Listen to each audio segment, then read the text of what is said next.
Your father, the king, murdered your mother 3 months ago, and now you're 16 years old and alone in the palace, and tonight he's summoning you to his bedchamber, and you think maybe he's going to apologize. Maybe he's going to explain why he had your mother executed. Maybe there's some explanation, some political reason that makes sense. But when he locks the door behind you and dismisses the guards and looks at you with eyes that don't hold fatherly love, and he approaches and his hands touch your shoulders and you freeze because this touch feels wrong, and he whispers, "Your mother never understood me, but you do, don't you? You're my daughter, my blood." And you don't understand what he's trying to say, but your body understands and feels fear rising in your throat like bile. Before we descend into one of the darkest stories of royal abuse and the corruption of paternal authority, if you're drawn to these histories that reveal how power destroys the boundaries that protect the vulnerable, consider hitting that like button and subscribing for more content that refuses to sanitize the past. And please comment below to let me know where you're listening from, because understanding these patterns of abuse across history and culture helps us recognize them in the present, helps us protect those who can't protect themselves. You grew up as Princess Catherine in the Kingdom of Navarre in 1520, daughter of King Henri II and Queen Marguerite, and your childhood was unusually happy for a royal child because your parents actually loved each other, which was rare in an era of arranged political marriages, and they loved you too, their only child, the heir to a small but strategically important kingdom nestled between France and Spain. Your mother was intelligent and educated, spoke 4 languages, wrote poetry, corresponded with humanist scholars across Europe, and she insisted you receive the same education despite your father's advisors arguing that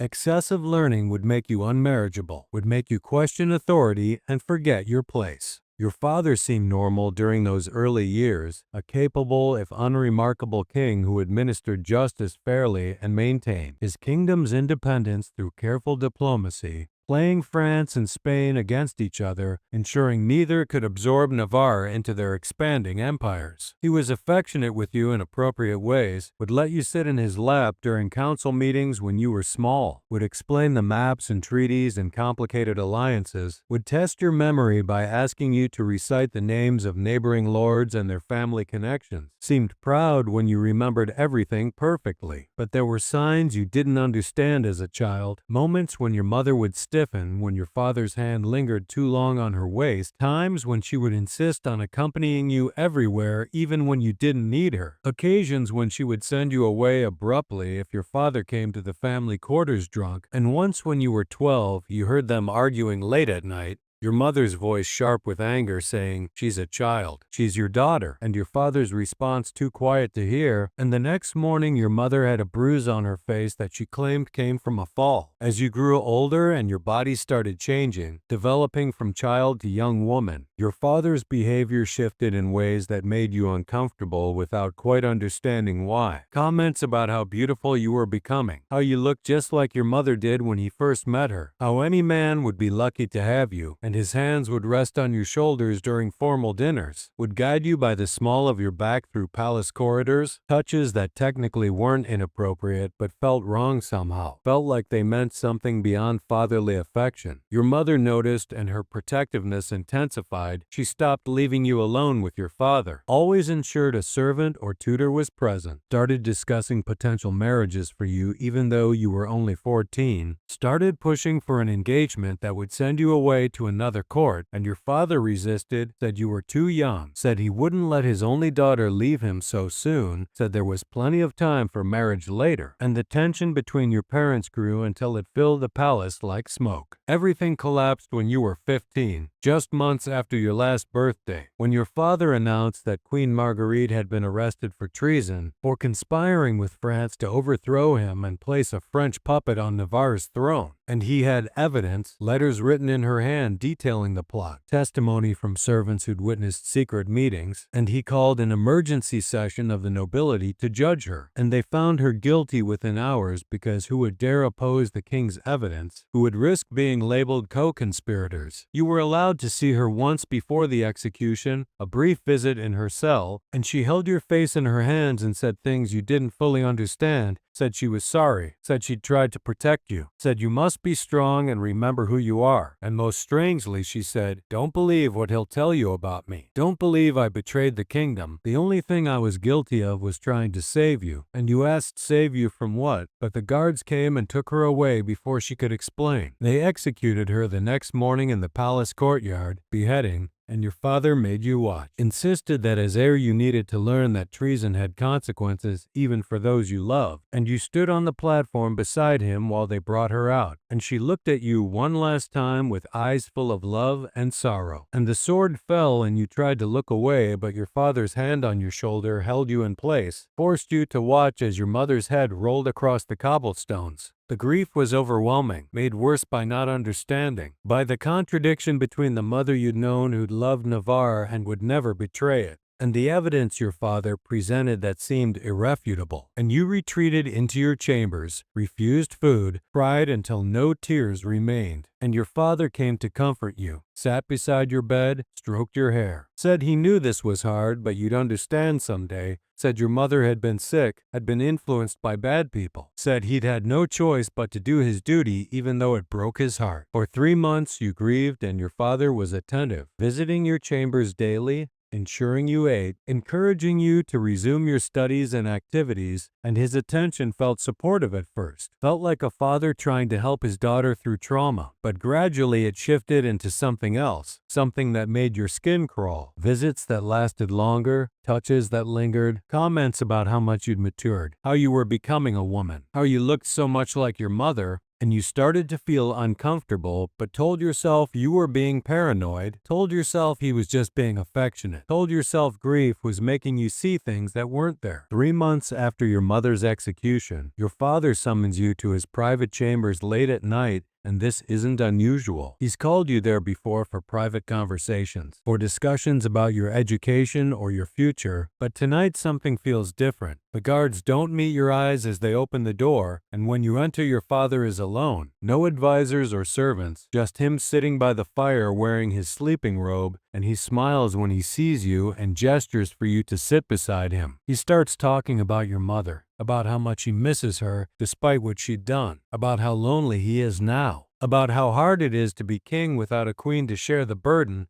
and you try to offer comfort, try to be a good daughter, say that you miss her too, say that you're here for him, and he takes your hand and says, yes, you are here, you're all he has left, you're his blood, his future, his everything, and his grip on your hand is too tight, possessive rather than comforting. Then he says something that makes your blood run cold, says that he's been thinking about remarriage, about finding a new queen. But the problem is that no woman could ever replace your mother, no one could understand him the way she did, no one except perhaps you, because you're so much like her. You have her face, her voice, her spirit, and as he's saying this, he's moving closer, his hand moving from yours to your arm to your shoulder, and you realize with horror where this is going. Realize that the summons wasn't for comfort or conversation. Realize that your father is looking at you not as a daughter, but as a woman, as a replacement for your mother. You try to stand, try to leave, but he pulls you back down, and his voice changes, becomes harder, becomes the voice of a king giving commands, not requests, and he says you'll stay, you'll do your duty as a daughter. You'll provide the comfort your mother used to provide, and you say no. Say this is wrong, say you're his daughter. But he laughs and says that in ancient times kings married their daughters, pharaohs did it, biblical patriarchs did it. It's only modern squeamishness that pretends such things are wrong. And besides, who would dare question a king's relationship with his own daughter? Who would dare suggest anything inappropriate is happening? The guards are outside the door, loyal to him. The servants throughout the palace answer to him. Every noble and administrator and soldier owes their position to him. And you're 16 years old and suddenly understand with perfect clarity that you're trapped, that no one will help you, that your father has arranged this moment carefully,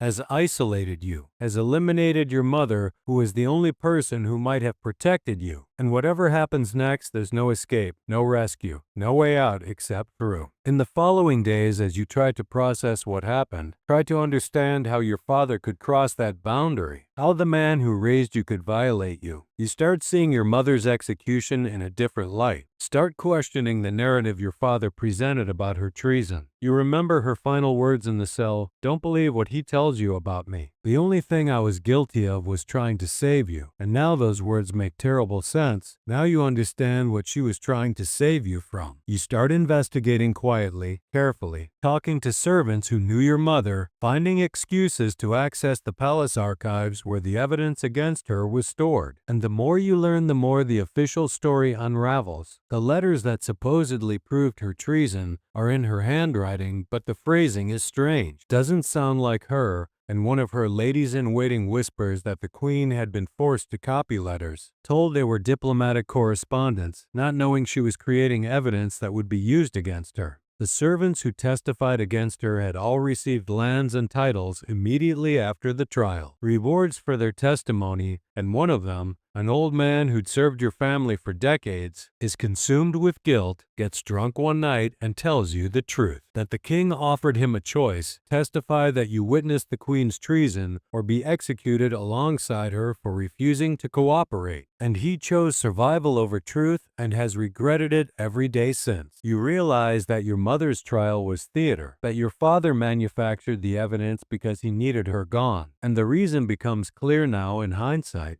All those arguments you'd overheard about her being too protective of you, all the time she'd refused to leave you alone with him, all the tension that had grown between them as you matured from child to adolescent. She knew, she'd figured out what he wanted to do, and she was the only obstacle preventing him. So he eliminated her, dressed it up as justice and treason, made you watch her die so you'd understand the consequences of defiance. The understanding is crushing. The knowledge that your mother died trying to protect you and failed, that her execution wasn't about politics, but about removing the one person who would have fought to keep you safe. And you carry this knowledge alone because telling anyone would mean admitting what's happening to you now, would mean explaining why your mother's protectiveness had been necessary. And you can't do that, can't speak the words that would make it real, would make you have to confront the full horror of your situation. Your father summons you to his chambers 2 or 3 times per week, and a routine establishes itself, a horrible new normal where you live 2 lives simultaneously. By day, you're Princess Catherine attending lessons and state functions and maintaining the facade of normalcy. By night, you're something else, something you don't have a name for, daughter mistress, victim accomplice, trapped in a relationship that violates every natural and moral law but continues because he has absolute power and you have none. He justifies it constantly, seems to need to explain to you why this is acceptable, tells you about Egyptian pharaohs who married their sisters and daughters to keep the bloodline pure, about biblical patriarchs who had children with multiple family members, about how royalty exists outside normal moral rules because they're chosen by God, descended from nobility that makes them fundamentally different from common people. And his arguments are sophisticated, drawing on history and religion and philosophy. And part of you wants to believe him because believing him would make this bearable, would make you something other than a victim. But another part of you knows he's rationalizing, knows that no amount of historical precedent or theological justification changes the fundamental wrongness of what's happening, knows that a father who truly loved his daughter wouldn't use her this way, wouldn't exploit the power imbalance that makes refusal impossible, wouldn't kill her mother to access her, and this knowledge coexists with the desperate need to believe his justifications, creating a cognitive dissonance that's slowly driving you insane. You can't tell anyone, can't seek help, because who would believe you and who would help even if they believed? The king is the highest authority in the kingdom. There's no one to appeal to, no higher court, no protector. And even if you could prove what's happening, you'd be the one who suffered. You'd be marked as defiled, unmarriageable, damaged goods. While he might be quietly criticized but would retain his throne and power because kings don't actually face consequences for violating their daughters, history makes that clear. They face consequences for losing wars or bankrupting treasuries, but not for private abuses. The palace staff knows something is wrong. You can see it in how they avoid your eyes, how the guards outside your father's chambers look uncomfortable when you arrive for your nightly summons, how the maids who prepare your bed notice you rarely sleep in it. But knowing and speaking are different things, and silence protects them. protects their positions and lives, and you can't blame them for choosing survival over moral courage when you're making the same choice every time you walk through that door instead of throwing yourself from a tower window. 4 months into this new reality, your monthly bleeding doesn't come, and panic sets in because pregnancy means everything gets worse.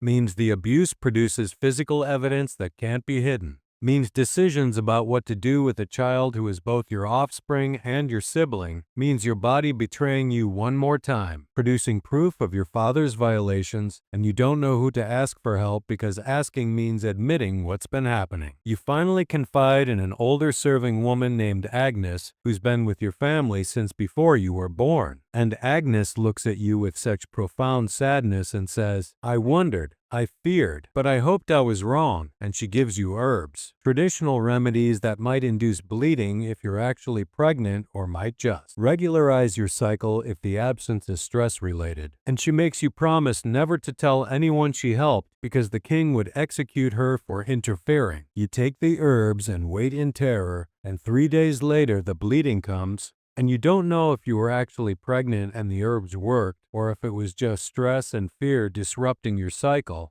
But either way, the immediate crisis passes, and you realize you need to be more careful, need to find ways to prevent pregnancy because you can't endure this crisis every month. And Agnes teaches you other techniques, pessaries, and timing methods that aren't perfectly reliable but reduce the risk. The pregnancy scare makes everything worse because now you're constantly aware that your father's abuse could have permanent consequences, could produce a child that would embody the wrongness of what's happening. And you start thinking about that potential child, about what life would be like for someone born from incest, whether they'd be deformed or mentally impaired, like the rumors say about children of such unions, whether you'd be able to love a child conceived through such violation. And these thoughts spiral in your head during the day when you're trying to maintain normalcy. Your father seems unconcerned about pregnancy, might even welcome it. Occasionally says things about how wonderful it would be to have another child, how if you had a son he could be heir, how your blood combined with his blood would produce the purest possible royal lineage, and you realize with horror that he's thought about this, has rationalized even this possibility, has constructed a worldview where impregnating his daughter makes dynastic sense. And you understand that he's completely lost touch with reality, has created an entire moral framework that justifies anything he wants to do. Agnes, the serving woman, becomes your only confidant, the only person who knows the full truth and doesn't judge you for it. And one day she comes to your chambers with a desperate plan, says there's a convent 3 days ride from the capital, says the abbess there is her cousin, says if you could get there and take vows your father couldn't touch you, the church would protect you, and for the first time in months you feel something like hope, feel like escape might be possible. You plan carefully. Agnes will arrange horses and supplies, will create a distraction during the changing of the guard, and you'll ride through the night wearing servant's clothes. And if you can reach the convent and take preliminary vows before your father finds you, then technically, you'll be the church's property, not his. And even kings hesitate to violate church sanctuary,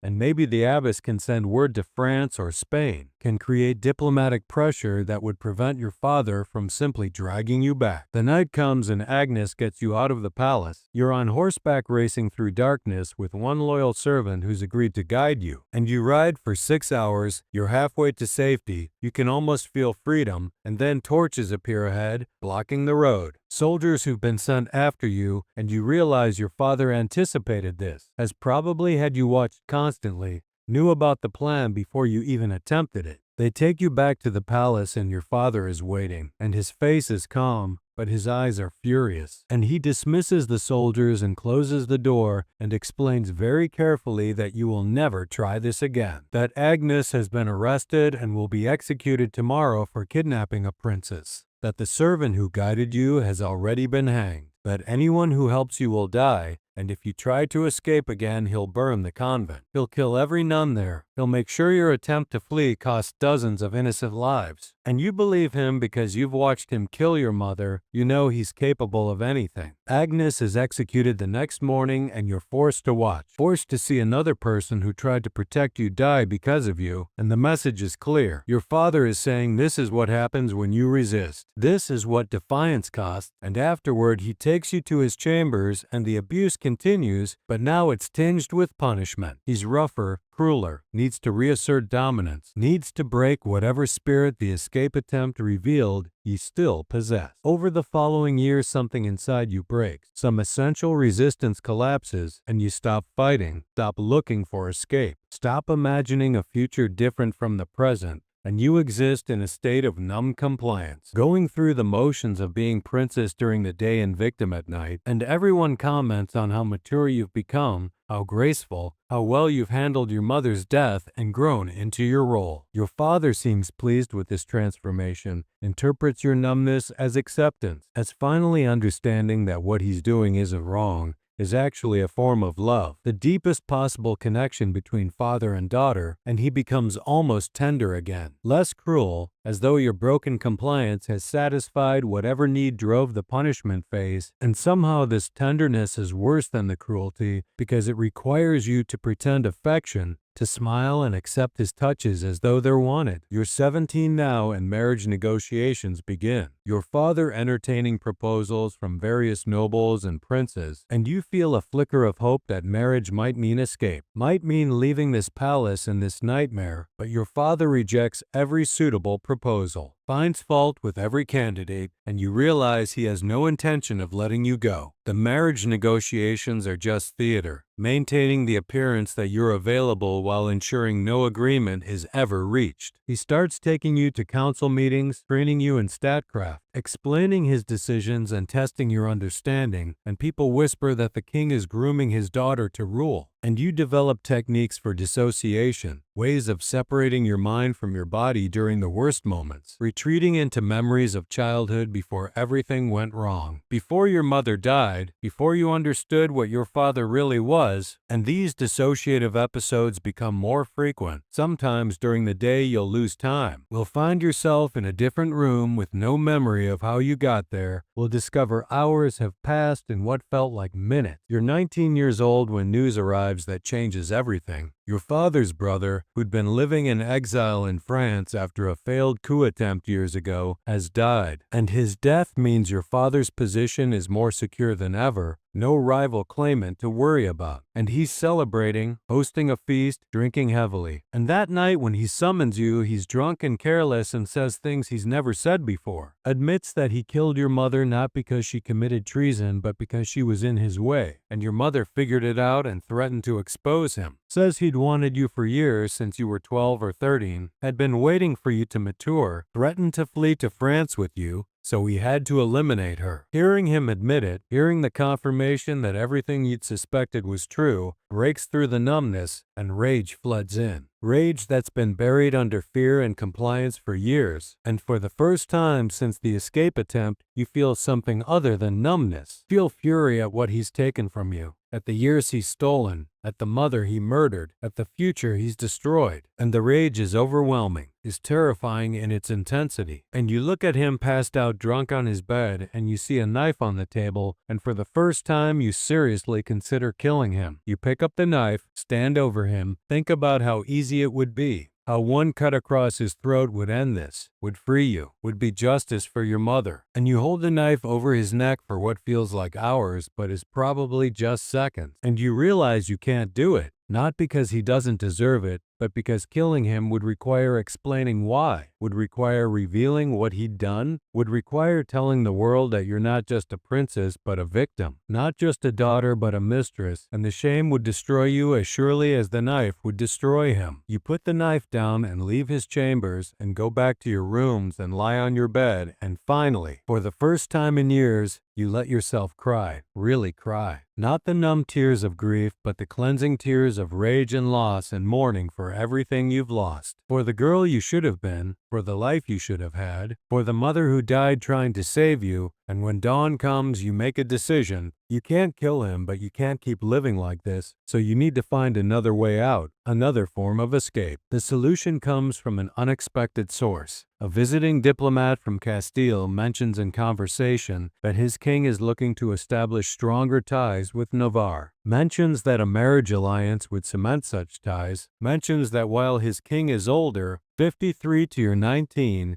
He's widowed and looking for a young wife who could give him heirs. And everyone dismisses this because your father has rejected all previous marriage proposals, but you see an opportunity. See that your father might accept this one because Castile is powerful, because refusing might create diplomatic problems, because saying no might require explaining why he won't let his daughter marry. You approach your father privately and advocate for the match. Tell him it would strengthen Navarre's position. Tell him you understand your duty and are ready to marry, and you can see him hesitating. See him not wanting to let you go, but you frame it carefully. Say that you'll always be his daughter, that marriage doesn't mean leaving him forever, that queens visit their childhood homes, that you'll come back regularly, and you're essentially offering to continue the abuse after marriage, to maintain the secret relationship, and this compromise is what finally convinces him to agree. The engagement is announced and preparations begin, and you endure 3 more months of his nightly summons, knowing that each one brings you closer to escape. And finally, the wedding day arrives. You're married to King Ferdinand of Castile in a lavish ceremony. And that night you consummate the marriage, and Ferdinand is old and not gentle, but he's not your father. He's not committing the same violation, and somehow, even though this is also non-consensual in its own way, an arranged marriage to a stranger, it feels like freedom compared to what you're leaving behind. You move to Castile's royal palace, and the distance from your father is overwhelming relief. For the first time in 4 years, you can sleep without fear, can exist in your own body without constant vigilance, and yes, you're now in a different kind of cage. Married to a man you don't love who views you as breeding stock for heirs, but this cage has only normal bars. This king only wants what husbands have always wanted from wives, not the twisted possessive violation your father demanded, and after years of the worst thing, you can almost tolerate this lesser wrong. Your father writes letters, frequent letters, talking about how much he misses you, how he looks forward to your visits, how he hopes you'll come home soon, and the letters are coded, but you understand what he's really saying. He's expecting you to continue the relationship from a distance, expecting you to find excuses to visit, to maintain this secret connection, and you write back with polite emptiness, make vague promises about future visits, and silently vow that you'll never return to Navarre while he lives, that you'll find excuses and delays and diplomatic obligations, anything to avoid being alone with him again. Princess Catherine lived in Castile for 34 more years, bore King Ferdinand 3 children, and never returned to Navarre during her father's lifetime. King Henri II of Navarre died when she was 31, and according to court records, she did not attend his funeral, claiming illness, and afterward she never spoke of him, erased him from her personal history as completely as he'd tried to erase her autonomy. She became Queen Regent when Ferdinand died, ruled Castile competently for 15 years until her son came of age, and was remembered by historians as an effective administrator and diplomat. And none of them knew or recorded the truth about why she'd been so desperate to leave Navarre, why she'd accepted marriage to a 53-year-old stranger without hesitation. The full story only emerged centuries later when a cache of letters was discovered in a sealed archive. Correspondence between Catherine and a priest she'd confided in during her final years, letters where she described what her father had done, seeking religious counsel about whether her soul was damned, whether victims of such abuse bore moral responsibility for their own violation, whether a daughter who hadn't fought hard enough was complicit in her father's sins. And the priest's responses were compassionate, told her that she bore no guilt, that she'd been a child trapped by power she couldn't resist, that surviving was not the same as consenting. Catherine died at 65, and in her will she left substantial funds to establish a convent specifically for women fleeing dangerous family situations, women escaping fathers or brothers or husbands. And she wrote that this convent should offer sanctuary without questions, should protect women first and investigate later, should operate from the assumption that women who flee their homes have good reason for doing so. And this was her legacy, using the position she'd escaped to in order to help others escape their own prisons. Modern understanding of trauma and abuse helps contextualize what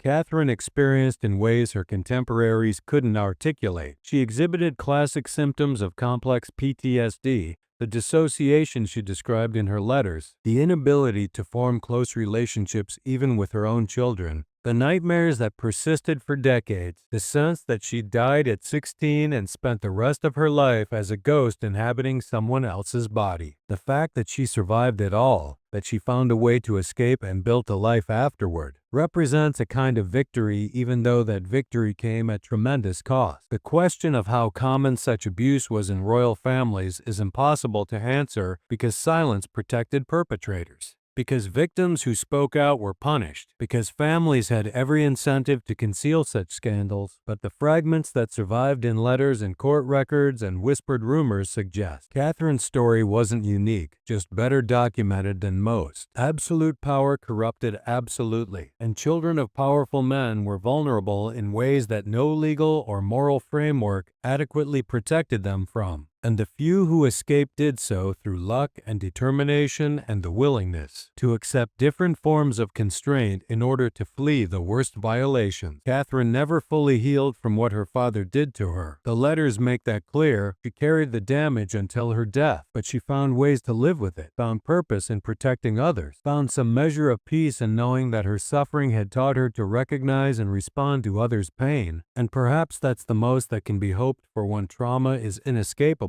Not healing but learning to carry the scars in ways that allow some form of life to continue.